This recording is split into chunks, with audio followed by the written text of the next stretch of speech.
Assalamualaikum warahmatullahi wabarakatuh. Halo, apa kabar pemirsa LDS TV? Kembali bertemu bersama saya Vera Wang di Dialog untuk Munegri.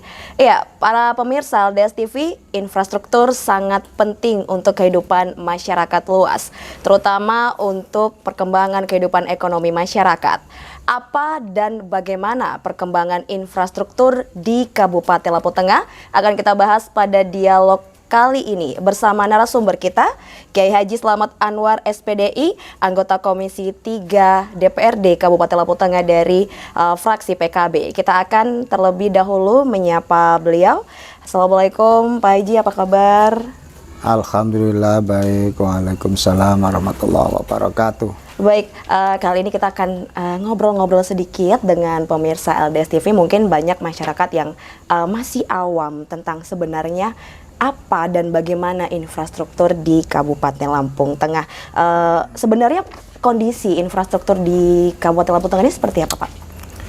Infrastruktur di Lampung Tengah kalau sekarang ya sudah beranjak agak sedikit lebih baik, mulai dari kampung mungkin adanya program dana ADD, kemudian program dari pemerintah daerah sekarang yang fokus di infrastruktur. Alhamdulillah rigid seperti Bandar Jaya Selusuban, Bandar Jaya Merapi, ini sangat mempengaruhi untuk sektor kelancaran ekonomi kerakyatan. Jadi memang dengan adanya infrastruktur yang baik ini memang dampaknya cukup signifikan ya Pak untuk keberlangsungan ekonomi itu sendiri. Oh ya, terutama kalau di kampung-kampung ya saya rasakan. Kalau dulu di kampung kami hasil petani itu kalau sudah mau muat singkong, muat jagung apa saja bisa 3-4 jam umpamanya dia ke pater ya kan. Tapi dengan order latasir masuk di sawah-sawah sekarang lebih cepat sehingga yang tadinya biaya untuk kuli, biaya untuk pekerja yang 2-3 kali lipat sekarang alhamdulillah dengan infrastruktur yang sudah sampai ke ladang-ladang atau ke tempat kampung-kampung ini mengurangi beban pengeluaran dari para petani. Baik, jadi memang dampaknya cukup besar ya untuk masyarakat. Nah, selain untuk bidang ekonomi, mengapa ini pembangunan infrastruktur tuh sangat dibutuhkan dalam suatu daerah, terutama untuk Kabupaten Lampung Tengah? Infrastrukturnya atau jalan ini kan salah satu alat transportasi, komunikasi ya. Kalau komunikasinya lancar, apapun bisa lancar, bisa selesai dengan cepat. Seperti ya zaman sekarang, kalau nggak punya HP ya ketinggalan. Ya bisa ketinggalan informasi berarti ya Pak ya. Kalau infrastruktur terkait dengan penghasilan atau transportasi atau komunikasi dengan apapun, kalau memang jalannya bagus, orang jadi punya semangat untuk keluar ya kan. Kemudian kalau jalannya jelek juga ini rawan apa ya, di tempat kita ini rawan apa, pembegalan ya, rawan kecelakaan juga, semuanya rawan. Oh, jadi memang dengan adanya infrastruktur ini saling berkaitan ya, tidak hanya ekonomi saja ya Pak ya. Dari sisi mungkin keamanan juga berpengaruh terhadap kehidupan masyarakat, karena kalau jalan jelek mungkin begal seneng nih ya, ya untuk melakukan tindak kriminalitas ya, karena mungkin pemotor yang melewati jalan mungkin kurang nyaman, kemudian itu akan mempengaruhi berbagai aspek. Kemudian menurut Bapak sendiri nih, mengapa pembangunan jalan itu menjadi penopang sebuah kemajuan daerah?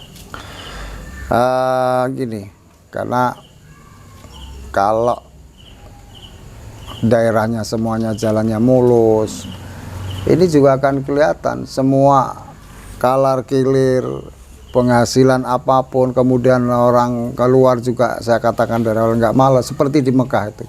Saya ke sana dulu, nggak ada jalan jelek itu. Semua mulus. Semuanya mulus. Sore keluar semua di pinggir-pinggir jalan. Karena memang jalannya bagus ya. Kalau misalnya udah mikir jalan becek itu kayak males, nggak ada semangat. Udah di rumah aja hujan-hujan mau apa, gerimis sore jalannya jelek juga ada yang duduk-duduk situ. Kalau sisa jelek ada kubangan, sisa-sisa air. Benar, kan? benar, benar. Jadi memang sangat-sangat penting ya. Sangat dengan penting. adanya infrastruktur di suatu daerah, terutama di Lampung Tengah. Iya, kemudian kemarin kita juga kan memang sempat terguncang pandemi COVID-19 yang mengakibatkan mungkin banyak yang dipangkas, termasuk infrastruktur agak sedikit dikurangi pembangunannya karena kita konsentrasi ke COVID. Ini bagaimana tanggapannya, Pak? Ya kemarin karena situasi ya, kondisi. Jadi ya mau ngomong apa lagi? Karena kesehatan juga lebih penting. Sama pentingnya. Iya. Kalau jalan bagus, makanan ada, tapi kalau badan nggak sehat, Mau kemana ya, Pak? makanya juga tentunya kemarin agak fokus ke pandemi karena kesehatan itu lebih utama, lebih penting. Karena kalau udah sehat ya mau keluar ya mau cari makan itu juga enak. Gitu. Mengapa mungkin dulu alasannya kenapa kita memilih kesehatan agak menstop sedikit infrastruktur? Apa memang pertimbangannya lebih urgent, Pak? Itu kan terkait dengan program dari pusat ya, karena memang sudah regulasinya seperti itu. Harus skala prioritas kesehatan masyarakat itu lebih penting, karena kalau masyarakatnya sehat tentunya ekonomi juga akan meningkat, pertumbuhan ekonomi juga akan jalan, daya beli manusia aja juga akan meningkat kalau orangnya sehat, kalau orangnya tidak takut lagi dengan corona. Jadi memang pada saat itu skala prioritas memang masih untuk pandemi, COVID-19 ya. Dan kalau bisa diberitahukan nih kepada masyarakat, sebenarnya apa nih elemen-elemen pendukung untuk meningkatkan infrastruktur, terutama di Kabupaten Lampung Tengah? Ya saling mendukung. Pertama masyarakatnya juga kalau udah dibikinin jalan ya harus ikut merawat. Para pengusaha tonasenya juga dikurangi. Jangan mentang-mentang jalan bagus lagi juga. Semua muatan setinggi-tingginya.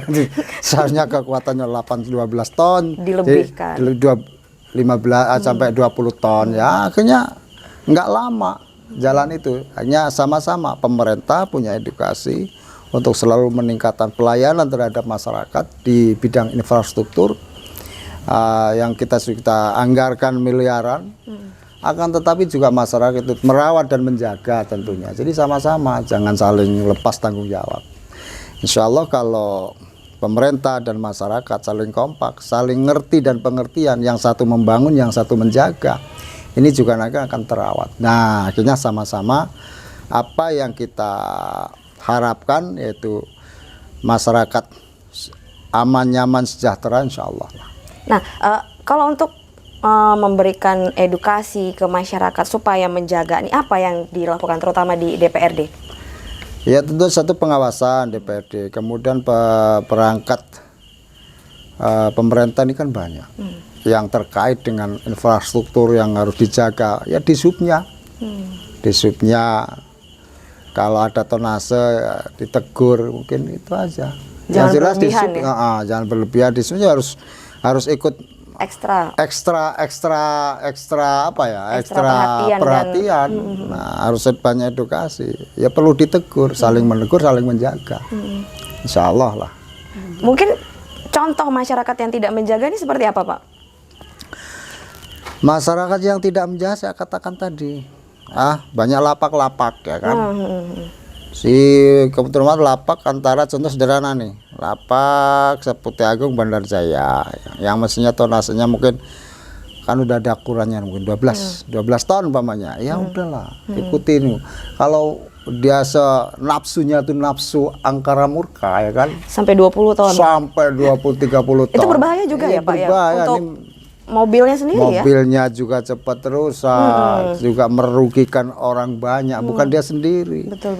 Itu makanya mestinya ini di sub juga ayo yang sering sosialisasi beberapa sih kekuatan atau nase yang harus lewat di jalan-jalan kabupaten umpamanya. Kemudian orang kampung juga gitu. Tatkala mengeluarkan hasil pertanian, hasil bumi, ya yang wajar-wajar juga. Ini underland nih kekuatannya segini, ini musim hujan ini 65 ton umpamanya, ya 65 ton nanti bahasanya apa, diangsur apa ditaruh di mana dulu, kamu jangan sekuat tenaga.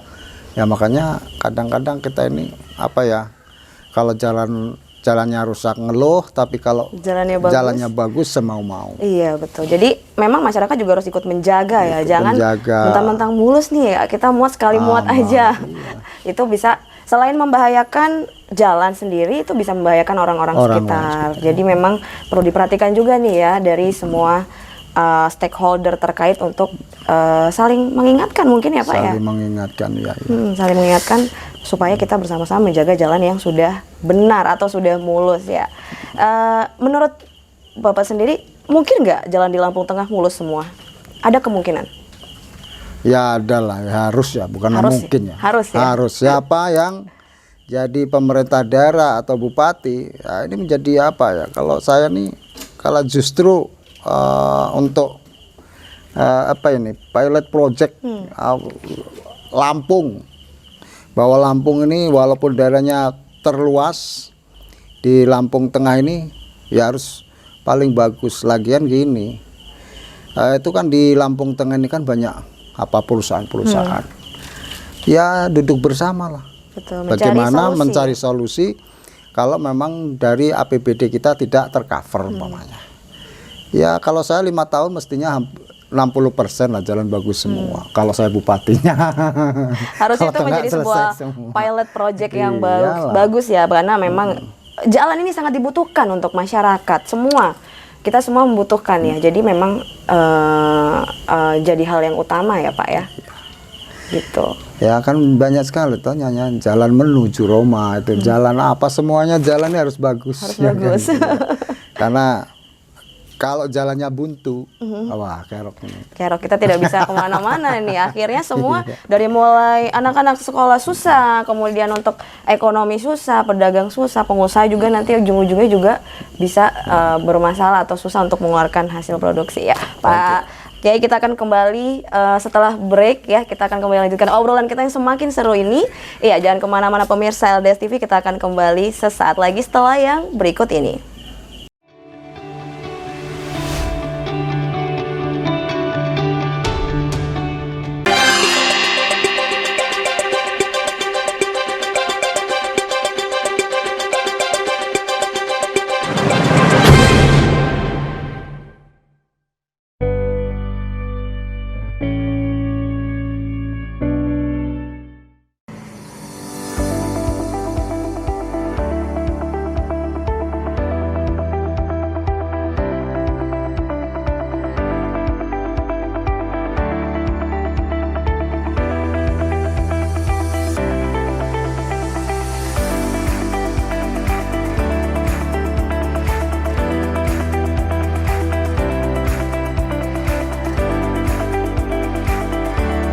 Jadi gimana anda kita bersih-bersih? Jadi dong, ayo yuk.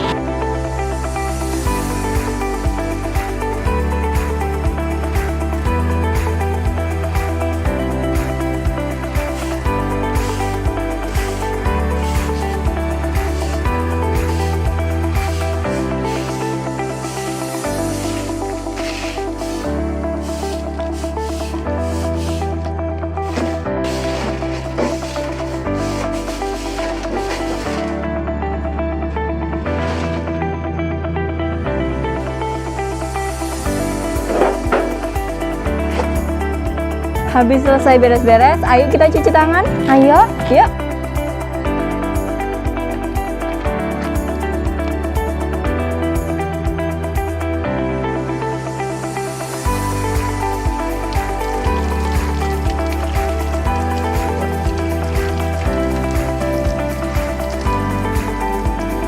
Oh iya, habis mencuci tangan kita pakai ini ya. Oh, hand sanitizer. Iya, boleh minta? Boleh dong.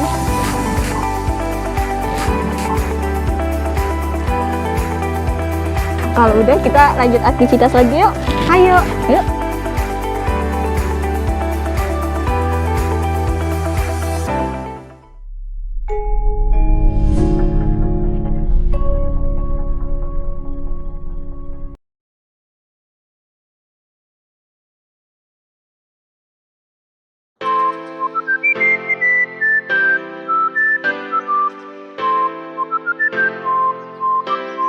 Membaca adalah jendela dunia. Dengan membaca buku akan mampu meningkatkan kosakata, keterampilan komunikasi, dan menaikkan keterampilan bahasa kita, mengembangkan kefasihan, dan memungkinkan kita untuk mengekspresikan pikiran dan ide-ide kita lebih baik. Semakin kita banyak membaca, semakin kita memahami dunia di sekitar kita. Dan semakin banyak kehidupan luar yang akan kita ketahui. Membaca buku juga akan mampu melatih otak. Stimulasi mental membuat darah mengalir ke otak kita, mencegah berbagai macam penyakit seperti demensia dan Alzheimer. Saat kita membaca, fungsi kognitif dan memori kita meningkat. Semakin sehat otak Anda, maka semakin Anda mampu untuk fokus dan mengembangkan keterampilan analisis Anda. Membaca buku juga memiliki kekuatan untuk menginspirasi dan memotivasi kita dengan cerita-cerita tentang orang-orang hebat. Buku yang tepat dapat membawa kita kepada petualangan dan menginspirasi kita untuk memvisualisasikan daratan baru, dimensi, dan alam semesta alternatif. Ayo mulai dari sekarang tingkatkan minat baca kita. Mari tumbuhkan budaya literasi melalui gerakan Ayo Membaca. Luangkan waktu membaca 30 menit dalam sehari. Dengan membaca, kita akan tahu seisi dunia.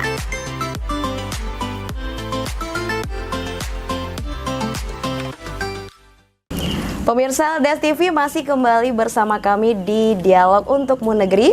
Kali ini bersama narasumber kita Kiai Haji Slamet Anwar SPDI, anggota Komisi 3 DPRD Kabupaten Lampung Tengah dari fraksi PKB. Dan untuk episode kali ini kita akan membahas mengenai apa dan bagaimana perkembangan infrastruktur di Kabupaten Lampung Tengah. Ya, Pak, mohon izin kita sudah sampai di sesi kedua.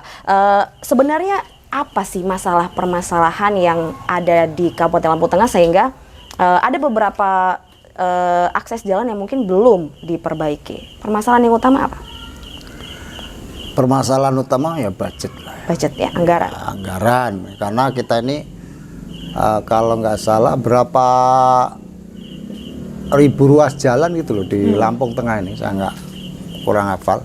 Jadi di antara kabupaten kita ini memang terbanyak wilayah jalannya untuk tanggung jawab Kabupaten Lampung Tengah. Cukup banyak di antara kabupaten lain di Provinsi iya. Lampung. Makanya mungkin dengan budget yang masih terbatas, mungkin dengan tahapan-tahapan ya insya Allah lah.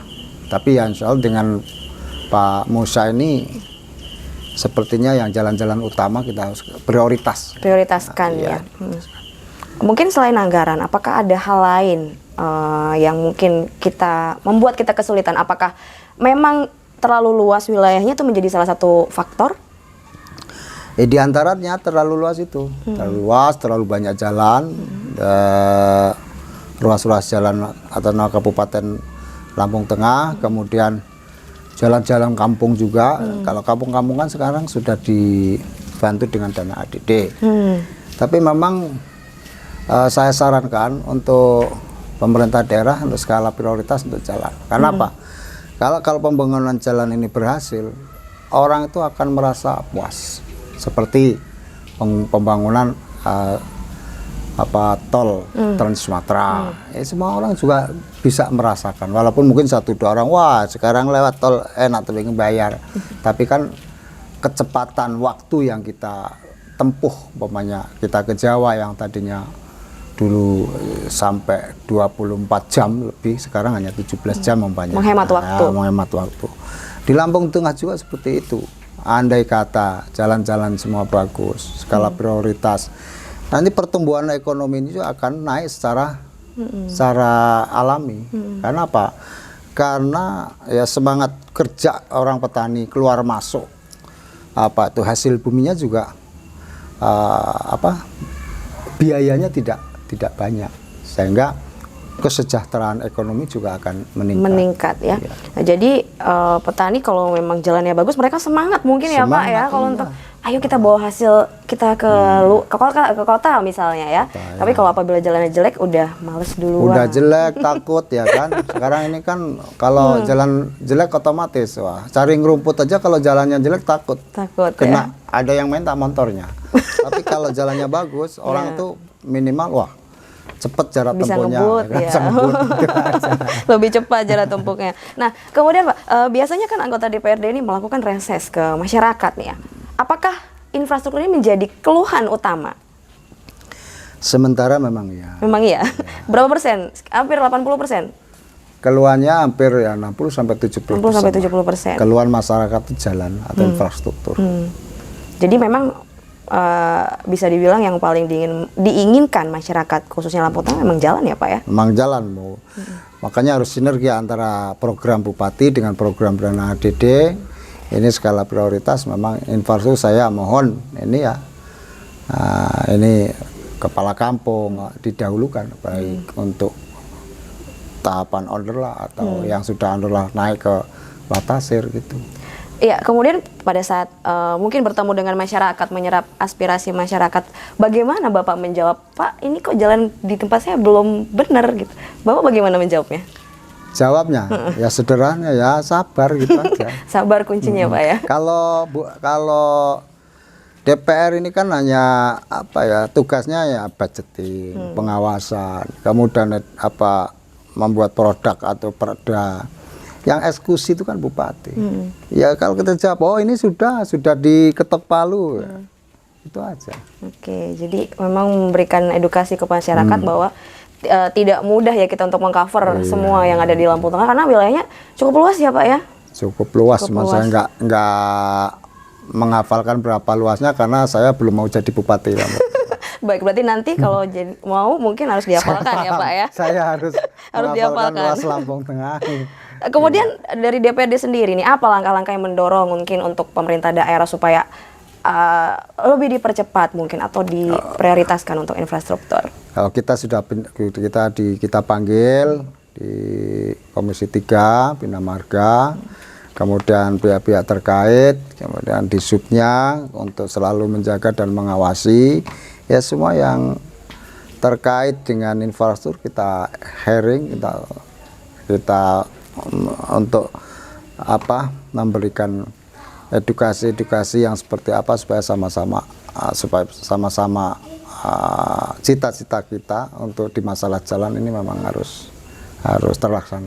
Jadi memang DPRD juga sudah melakukan berbagai tindakan ya untuk supaya mendorong nih pemerintah daerah supaya memprioritaskan hal tersebut ya. Tapi kemudian apa nih yang membuat pembangunan ini mungkin belum dinikmati semuanya? Mungkin di pelosok masih ada yang mungkin jalannya jelek, apa yang menjadi penyebabnya? Ya itu satu tadi masa sangat luas ya kan. Budget kita yang mungkin terbatas. Yang kedua ya kalau kita dengerin orang apa ada puas nggak puas ya memang tidak akan pernah puas. Tidak akan pernah puas ya kan. Manusiawi ya Pak ya, manusiawi sekali ya. Iya. Yang penting aspirasi masyarakat bawah harus kita tampung, harus kita karena kita sebagai akses untuk ke program Lampung Tengah ya kita akan bawa.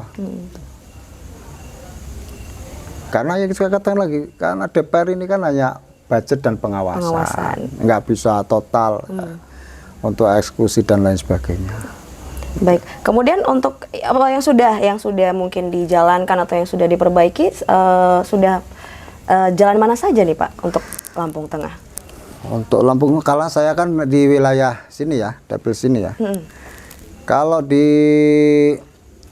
kalau DP kan di masing-masing dapil pengawasannya. Saya ada di 5 kecamatan. Di 5 kecamatan ini alhamdulillah sih untuk di daerah kecamatan saya mulai terbanggi ke Seputi Mataram, Seputi Agung, Terbagi Besar, hampir bagus semua. Jadi sudah bagus ya, sudah rigid betul yang ya. Jalan utamanya yang rigid semua. Sudah rigid betul. Nah, untuk yang wilayah sana mungkin ya, proses ya mungkin Pak? Ya dalam proses.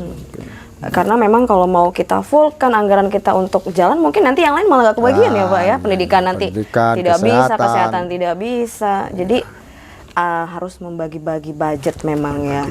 Oke. Semoga nanti Lampung Tengah bajunya ditambah ya Pak ya. Jadi semua bisa merata pembangunan. Insya Allah lah. Insya Allah ya. Yang penting para wakil-wakil kita yang ada di atas ini tetap komitmen, amanah, memberikan satu pelayanan kepada masyarakat, dan niat untuk pengabdiannya terhadap masyarakat sesuai cita-citanya dulu. Pada saat awal mau mencalonkan sebagai bupati atau ya. Kalau kita tetap komitmen di situ, insya Allah lah. Insya Allah ya Pak. Dan yang pasti harus amanah. Iya, harus amanah. Harus amanah dengan apa yang sudah menjadi komitmen awal pada saat ingin menjadi abdi masyarakat. Iya. Niatnya kan dulu mau mengabdi terhadap Kabupaten Lampung Tengah, umumnya pada masyarakat. Apa pelayanan? Banyak, saya ini bangun jalan, mau meningkatkan ekonomi, mau mensejahterakan rakyat, mengentaskan kemiskinan. Tapi tatkala itu terus terngiang menjadi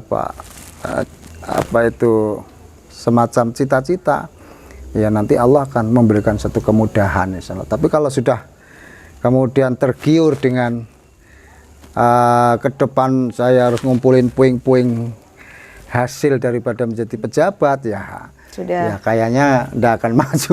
Betul. Yang penting niat kita harus bersih dulu ya Pak ya, untuk memang menjadi pelayan masyarakat, mengabdi dengan cara bagaimana nih supaya masyarakat bisa menikmati yang terbaik mungkin ya. Nah ini di sekitar Nambah Dadi itu memang lagi on proses nih untuk pembangunan jalan. Lagi proses, sudah hampir jadi. Sudah hampir jadi ya. Bagaimana DPR juga menjalankan fungsi pengawasan untuk yang sedang dibangun? Ini insya Allah minggu-minggu ini akan turun. Ya. Oh, untuk meninjau langsung? Meninjau langsung. Semuanya kalau yang pasti ditinjau langsung. Seperti jalanan ini juga ada yang kurang. Oh ini ada sedikit olahan atau proses ada agak yang kurang bagus, ya kita tegur, kita panggil juga untuk pemborongnya atau iya, katanya siapa yang tanggung jawab, terutama ya bina marga ya kan. Apakah anggota DPR mengecek langsung ke lokasi? Saya langsung turun ke jalannya? Ke jalan. Benar-benar melihat Pak? Apa hanya by phone aja nih? Gimana gitu? Enggak, kita turun ke bawah. Benar-benar turun ke bawah. Nanti bisa dibuktikan berarti Pak ya? Bisa dibuktikan nanti di Komisi 3. Oke, jadi memang benar-benar turun. Melihat langsung? Melihat langsung mana yang kurang bagus, kurang kuat, kurang mutu. Betul. Kita sesuai dengan tupoksi kita pengawasan, ya kita panggil, ini ada kekurangan seperti ini gitu aja. Ya kita kalau misalnya ada bahan baku yang dikurangi atau mungkin tidak sesuai dengan SOP yang ada, memang akan dipanggil yang bertanggung jawab. Dipanggil. Kemarin di Seputi Agung itu ada yang pecah-pecah juga kita panggil ya. Yang penting kita kasih saran, gitu kan. Yang ngejain kan dia. Kalau tetap nggak mau ya udah. Kita nanti ada langkah ada tindakan lain ya. Ada tindakan lain ya. Karena memang kalau misalnya bahannya dikurangi tentu tidak akan lama nanti umur jalan itu ya. Akan membahayakan masyarakat pengguna jalan. Jadi memang DPRD benar-benar menjalankan fungsi pengawasan tersebut. Insya Allah. Baik, ini Vero senang sekali nih kalau memang benar-benar bapak-bapak anggota DPRD memang turun langsung ngecek. Kan itu panas Pak, siang-siang. Kenapa tidak duduk aja di kantor ya? Kenapa harus capek-capek? Ya tadi itu sesuai dengan tugas kami kan hanya pengawasan ya kan. Ya kan ya kita kadang harus turun bawah juga. Jadi kerja ini juga situasional. Kalau yang yang kita panggil pas dingin ya kita ketemu di kantor. Kalau yang butuh ini situasinya di lapangan harus panas ya, kita harus panas. Tetap harus panas ya. Karena ada juga karena olahan apapun ini kan ada yang harus panas, ada yang harus dingin, gitu. Nggak harus panas semua kan. Jadi kondisional ya, jadi ya Pak, tergantung bagaimana kondisinya. Iya, berarti kalau misalnya dibilang nggak mungkin jalan di Lampung Tengah mulus semua, harusnya pasti ya. Pasti. Harusnya pasti. Dan DPRD juga terus mendorong supaya pemerintah daerah juga memprioritaskan. Karena ini tadi menjadi keluhan yang agak utama ya Pak ya dari masyarakat. Agak utama, mungkin karena juga konstruksi tanah kita juga mungkin agak beda dengan tanah-tanah di daerah kabupaten yang lain. Kalau di Kabupaten Boni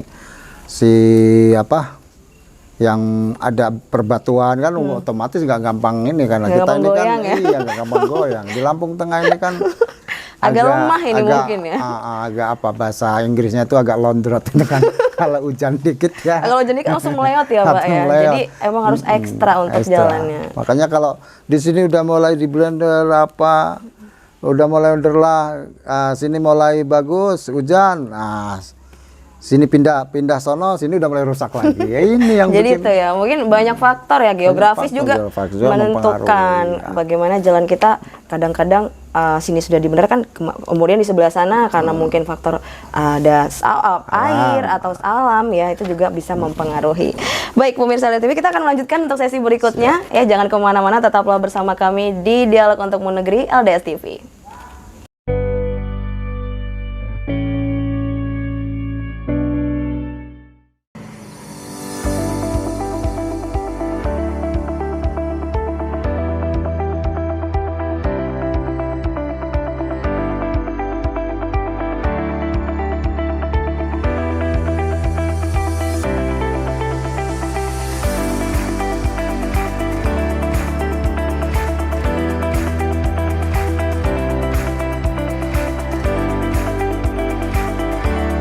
Jadi gimana Nda kita bersih-bersih? Jadi dong, ayo yuk.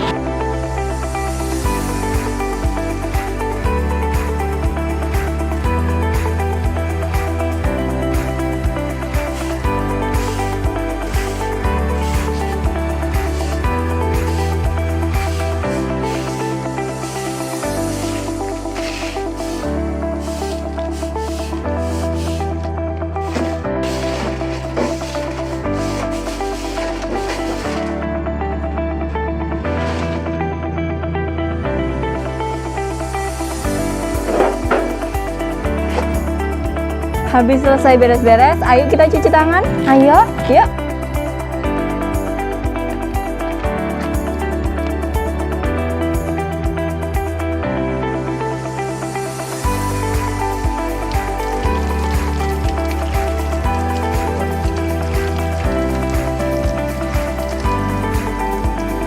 Oh iya, habis mencuci tangan kita pakai ini ya. Oh, hand sanitizer. Iya, boleh minta? Boleh dong.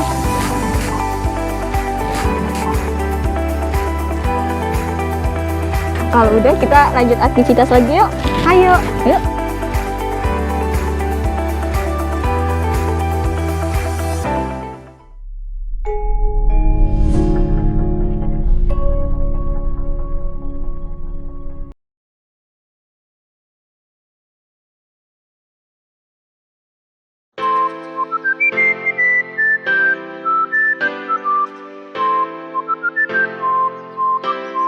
Membaca adalah jendela dunia. Dengan membaca buku akan mampu meningkatkan kosakata, keterampilan komunikasi, dan menaikkan keterampilan bahasa kita, mengembangkan kefasihan, dan memungkinkan kita untuk mengekspresikan pikiran dan ide-ide kita lebih baik. Semakin kita banyak membaca, semakin kita memahami dunia di sekitar kita. Dan semakin banyak kehidupan luar yang akan kita ketahui. Membaca buku juga akan mampu melatih otak. Stimulasi mental membuat darah mengalir ke otak kita, mencegah berbagai macam penyakit seperti demensia dan Alzheimer. Saat kita membaca, fungsi kognitif dan memori kita meningkat. Semakin sehat otak Anda, maka semakin Anda mampu untuk fokus dan mengembangkan keterampilan analisis Anda. Membaca buku juga memiliki kekuatan untuk menginspirasi dan memotivasi kita dengan cerita-cerita tentang orang-orang hebat. Buku yang tepat dapat membawa kita kepada petualangan dan menginspirasi kita untuk memvisualisasikan daratan baru, dimensi, dan alam semesta alternatif. Ayo mulai dari sekarang tingkatkan minat baca kita. Mari tumbuhkan budaya literasi melalui gerakan Ayo Membaca. Luangkan waktu membaca 30 menit dalam sehari. Dengan membaca, kita akan tahu seisi dunia.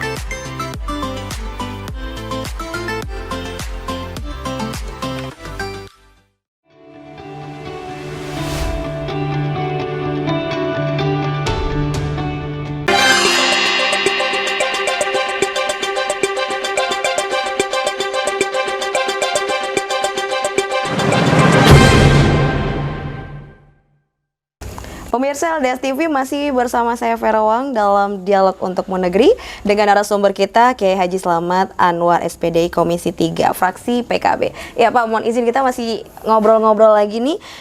Ini kurang mungkin setahun lagi nih kita sudah akan melakukan yang namanya pemilu nih, pesta demokrasi yang cukup besar untuk bangsa Indonesia.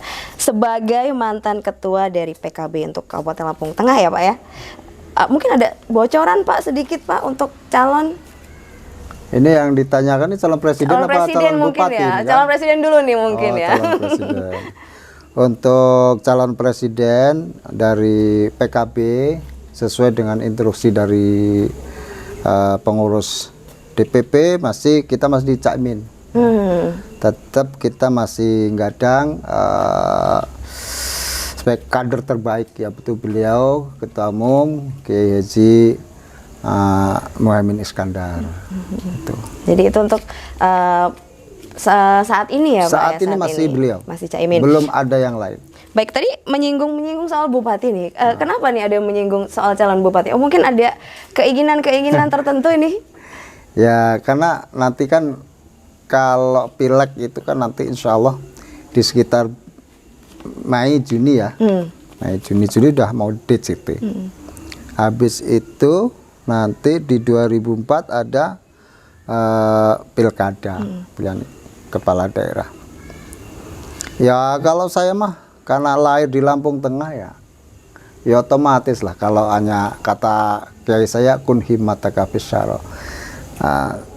Jadikanlah cita-citamu setinggi bintang di langit ya kan. Ya kalau saya sebagai kader partai putra daerah yang juga notabene udah 2 kali jadi anggota dewan, ya pengen juga mewarnai Lampung Tengah. Biar lebih berwarna ya Pak. Biar lebih berwarna-warni lagi. Tapi berarti kalau misalnya tiba-tiba ada yang memandat, bersedia? Wah siap insya Allah. Siap berarti ya. Baik, kalau ini namanya kader bangsa, anak bangsa, kalau diberikan satu amanat, diminta untuk memberikan memberikan warna di daerahnya. Oh, kalau santri ini nggak ada ya ceritanya ditolak, nggak ada. Siap berarti. Siap apapun yang dihadapi. Baik, berarti pemirsa LDS TV kita nantikan kira-kira akan berwarna seperti apa Lampung Tengah 2024 nanti ya Pak ya. Iya. Baik, kemudian ini Vero juga ingin bertanya nih mungkin dari sisi Pak Kiai Haji Slamet Anwar SPDI sebagai tokoh masyarakat mungkin ya.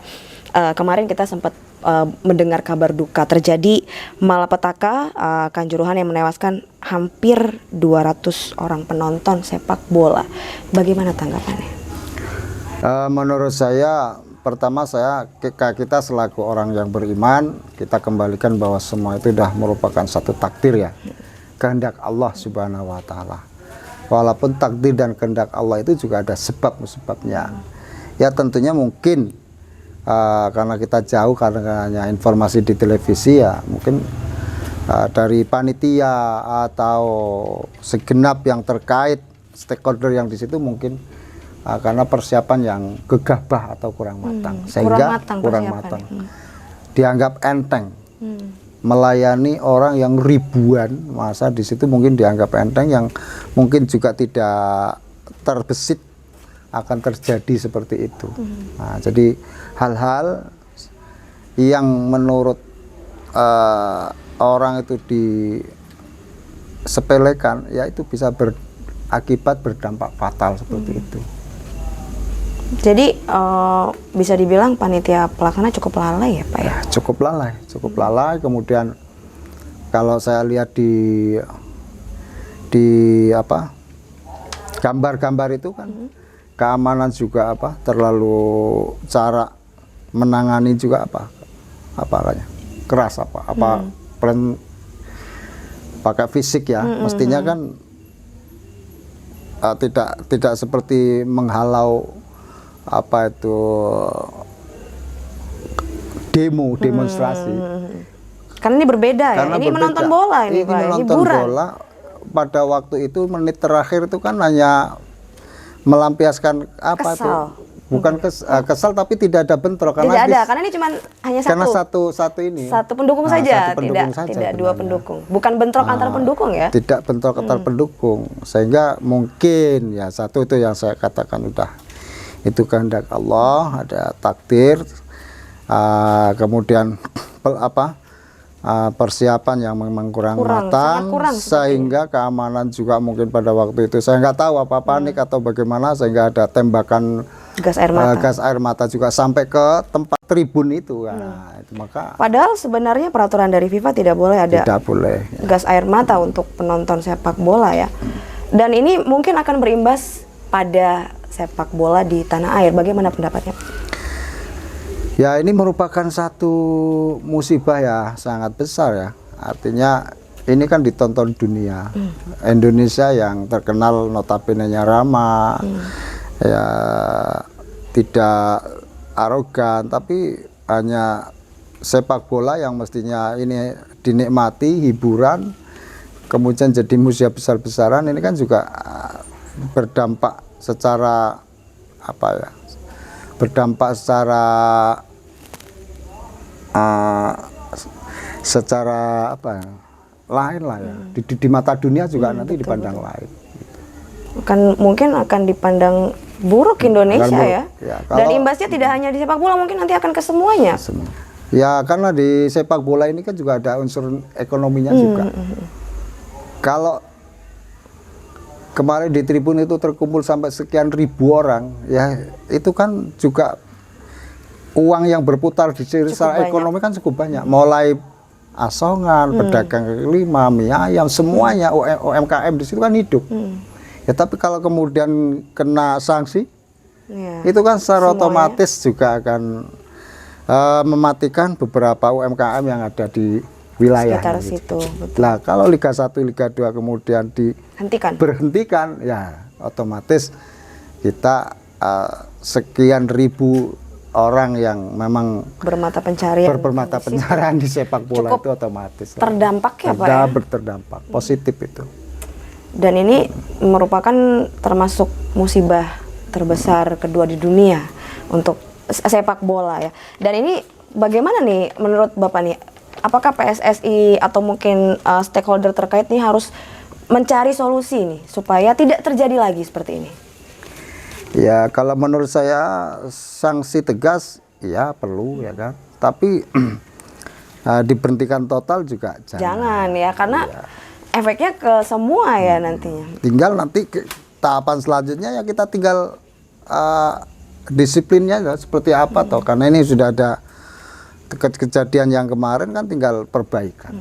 Tapi kalau semua kemudian di off kan semua juga akan merugikan banyak sekali, ribuan. Untuk yang memang sudah pencarian di lapangan hijau, dia akan berhenti juga. Nah, karena udah nggak terbiasa jadi ojek online gimana? Jadi imbasnya akan ke semua. Nanti ada beberapa yang akan kehilangan mata pencahariannya. Kemudian di semua aspek juga akan menurun ekonomi terutama ya, karena memang sepak bola ini kan pencintanya banyak ya Pak ya, terutama untuk sepak bola di dalam negeri tentunya. Dan ini kita mendengar bahwa panitia pelaksana dihukum tidak bisa menyelenggarakan event lagi seumur hidup. Setuju atau tidak Pak? Penyelenggaranya? Panitia penyelenggaranya disinyalir tidak bisa melakukan event lagi sepak bola seumur hidup. Disanksi seperti itu. Apakah Bapak setuju? Itu kan salah satu orang aja kan. Ya, itu kan sebagai apa ya? Sanksi sosial ya, karena ya gitu saya katakan tadi, karena kelalaian sangat fatal ya kan. Mungkin dia apa tadi, perhitungannya kurang matang atau mungkin gegabah persiapan, ya itu resiko orang yang bertanggung jawab. Sudah resiko hidup harus mempertanggungjawabkan. Apalagi korbannya sampai ratusan lebih. 200 ya hampir ya. Iya, mungkin kalau dia mungkin sekedar apa tanggung jawab moral lah, orang-orang yang ditinggalkan dengan orang kan, karena dia pamitnya nonton bola pulang tinggal nama, apalagi sekeluarga ada yang dua, tiga. Nah, ini menjadi duka yang cukup dalam ya, bagi semuanya ya, karena mereka juga anak bangsa ya, untuk otomatis kita juga ikut merasakan seperti apa susah deritanya orang-orang yang ditinggalkan. Betul sekali. Mungkin ada pesan nih Pak untuk orang-orang yang akan melaksanakan kegiatan serupa, atau mungkin pesan-pesan untuk para penonton atau panitia pelaksana supaya hal ini tidak terjadi lagi. Pesan-pesan saya gini ya, semuanya ini persiapan dengan matang, kemudian resiko manfaatnya harus kita pertimbangkan, karena dengan zamannya seperti ini juga ini nggak gampang ya kan, orang sekarang dengan orang dulu itu jauh berbeda. Watak karakternya lebih liar sekarang, makanya jangan anggap enteng dengan orang-orang yang sekarang ini. Betul. Butuh pendekatan, butuh pengertian, butuh sosialisasi ya, karena sekarang ini bergaul bukan hanya sekedar dengan lingkungan, pengaruh yang mempengaruhi otak akal kita. Betul. Tapi kita ini sudah bergaul, sudah nasional. Dengan HP ini kita karakternya akan terbentuk, ya keras, ya preman, yang niai, apa aja di situ ada. Makanya nggak gampang edukasinya sekarang ini. Jadi memang harus sangat-sangat berhati-hati ya Pak ya? Sangat-sangat berhati-hati sekarang. Baik, kemudian ini ada pertanyaan titipan dari pemirsa LDS TV. Ini kita sudah memasuki musim penghujan. Itu sudah pasti bahwa kita akan dekat dengan resiko berbagai macam penyakit. Contohnya salah satunya adalah DBD atau demam berdarah. Bagaimana nih mungkin langkah-langkah yang dilakukan anggota DPRD untuk memberikan dorongan kepada pemerintah daerah supaya meminimalisasi terjadinya penyakit atau terjangkitnya penyakit? Silakan Pak, mohon izin untuk dijawab. Dengan musim hujan ini mestinya ya terkait stakeholder terkait, terutama kesehatan, puskesmas, untuk sosialisasi apa tuh yang 3K apa itu. Air, tempat air menggenang, kemudian sampah ini kan, karena itulah akan menjadi bibit-bibit penyakit DBD. Kemudian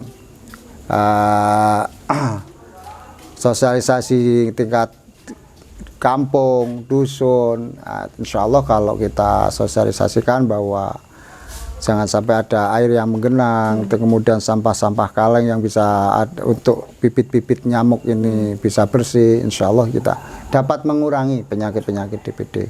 Baik, sebenarnya kan setiap tahun kita sudah dihadapkan dengan musim penghujan dan selalu sama nih untuk rule-nya, akan ada penyakit nyamuk Aedes aegypti berkembang biak di situ. Tapi mengapa nih masih saja terdapat korban? Apakah sosialisasinya yang kurang atau masyarakatnya yang mungkin lalai? Kalau sosialisasinya mungkin ya nggak kurang, tapi kadang-kadang namanya masyarakat ya mungkin lalai karena kesibukan. Nggak sempat bersih-bersih? Nggak sempat bersih-bersih. Ini orang kampung itu kan apa ya, orangnya ini apa adanya. Musim hujan ya, yang teringat begitu musim hujan udah kita mau persiapkan lahan pertanian, mau mupuk, mau bikin ini, nah nggak taunya tempat-tempat sampah banyak nggak kita bersihkan. Ya ini tentunya ya selaku penyelenggara daerah kampung terkait yang memang harus pelayanan masyarakat ini butuh dikawal, diberikan edukasi seperti ini sehingga tidak akan merepotkan juga dengan penyelenggara negara atau penyelenggara kampung. Gitu. Mungkin harusnya masyarakat juga diajak nih untuk bersih-bersih bersama gitu ya Pak ya? Iya, bersih bersama-sama yang diawali oleh para pemimpin-pemimpin. Nah betul, seperti itu. Jadi mungkin masyarakat kalau tidak diberikan contoh, mereka tidak tahu nih harus apa. Jadi, di tingkatan masing-masing, di tingkat RT-nya harus yang gerak ya. yang bergerak. Tingkat kadusnya, tingkat kampung ya lurahnya, ya itu. Jadi hal ini membuktikan bahwa memang semuanya harus bekerja sama, ya, tidak hanya masyarakat saja atau kadusnya saja, tapi semua untuk kebaikan bersama tentunya Pak ya. Iya. Baik, ya, dan pemirsa LDS TV mungkin kita sudah hampir sampai di sesi terakhir ya. Mungkin Vero ingin mendengar nasihat atau mungkin pesan dari Bapak Kiai Haji Slamet Anwar SPDI kepada masyarakat Kabupaten Lampung Tengah secara umum, mungkin pesan-pesan yang ingin disampaikan. Bismillahirrahmanirrahim. Assalamualaikum warahmatullahi wabarakatuh. Saya selaku anggota DPRD Kabupaten Lampung Tengah dari Partai Kebangkitan Bangsa. Tentunya memberikan sepatah dua patah kata dengan situasi yang seperti ini. Harapan saya pertama adalah wa'tasimu bihablillahi jami'a wa la tafarraqu, selalu bersatu, kompak, jangan bercerai-berai. Insyaallah dengan kekompakan, menghormati sesuai dengan klasternya. Kita di bawah menghormati yang di atas juga menghargai yang di bawah.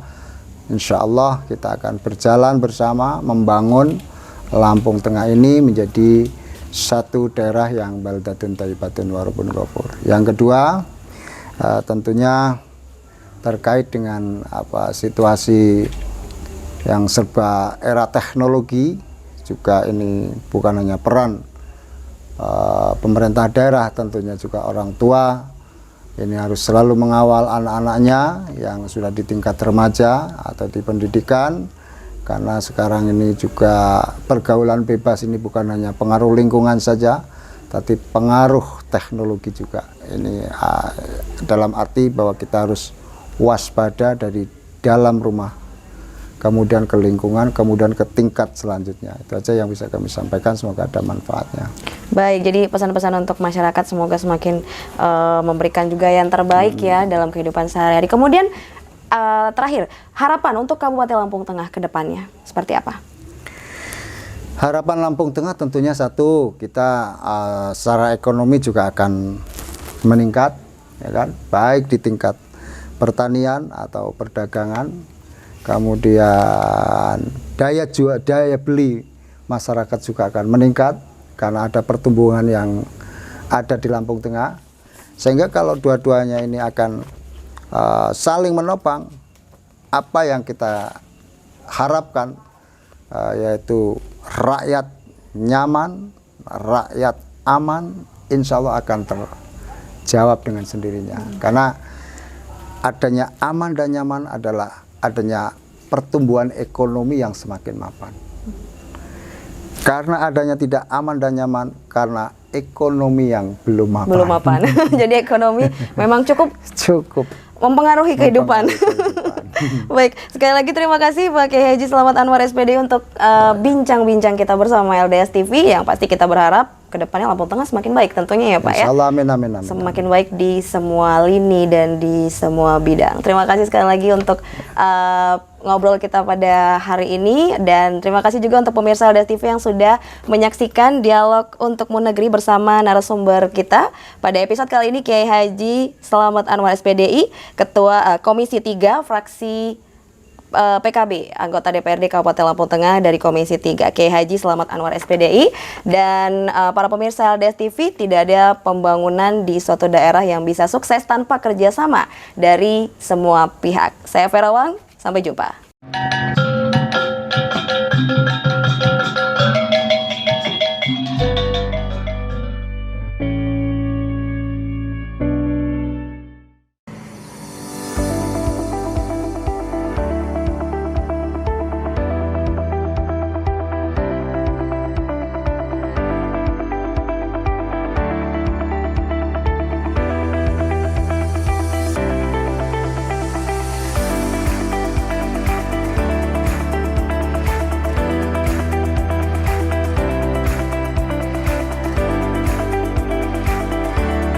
Jadi gimana anda kita bersih-bersih? Jadi dong, ayo yuk.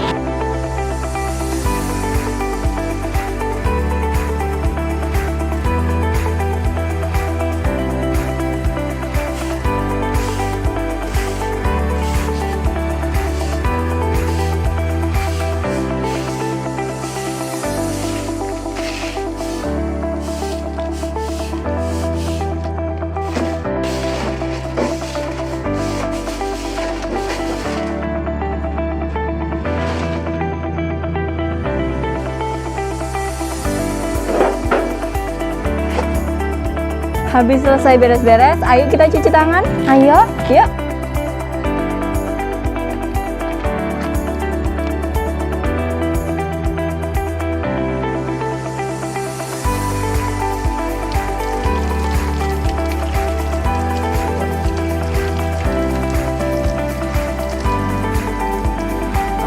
iya, habis mencuci tangan kita pakai ini ya.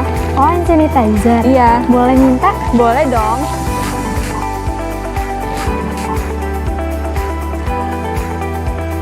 Kalau udah kita lanjut aktivitas lagi yuk. Ayo, yuk.